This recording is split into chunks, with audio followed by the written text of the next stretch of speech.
मामा हवा लागती काय? तुम्हाला पेरू पाहिजे की हा पैसा पाहिजे? तुम्हाला हा पैसाच पाहिजे असेल, पण हा पैसा कमवण्यासाठी आधी पेरू लावावा लागेल. माल आहे, लाल आहे, आणि हा पण माल आहे. मामाला लय हवा लागते.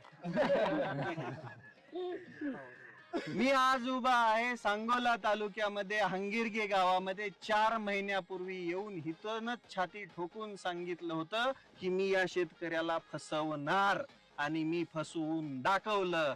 माल कमवून दाखवला. किती टन माल सांगितला होता?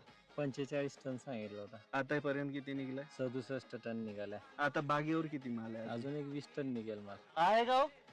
आहे माल? माल आताच तोडलाय, हा तिथूनच तोडलाय.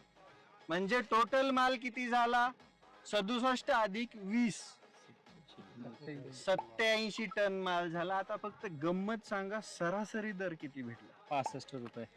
हं? सरासरी 65. आता गणित तुमचं तुम्हीच करा, आणि ज्याला कुणाला माझं काम झोंबतं ना त्यांनी मिरच्या लावून घ्या. कुठं लावायचं तिथे लावा, पण ज्यांना कोणाला माझ्यासोबत काम करायचे ना, ह्या शेतकऱ्यांनी जसा विश्वास दाखवला ना तसा दाखवायचं शिका. किती एकर बाग आहे? 2.5 एकर आहे. किती झाड आहेत? 4200.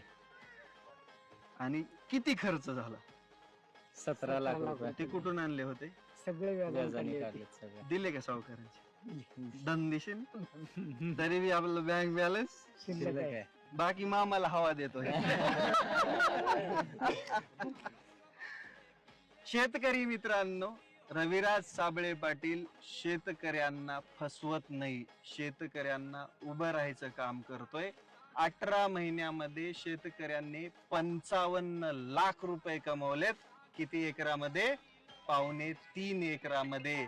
आणि या 2.25 एकरामध्ये शेतकरी आज खुश आहे. तुम्ही खुश आहे? खुश आहे. भरपूर खुश आहे. आता हे मी घेऊन जाऊ? हो हा? हो. दिले. दिले. पण एकच आहे, ज्या शेतकऱ्याचा हात पकडला त्याला सोन्याचे दिवस आणून दिलेत, आणि इथून पुढे पण आणून देणार.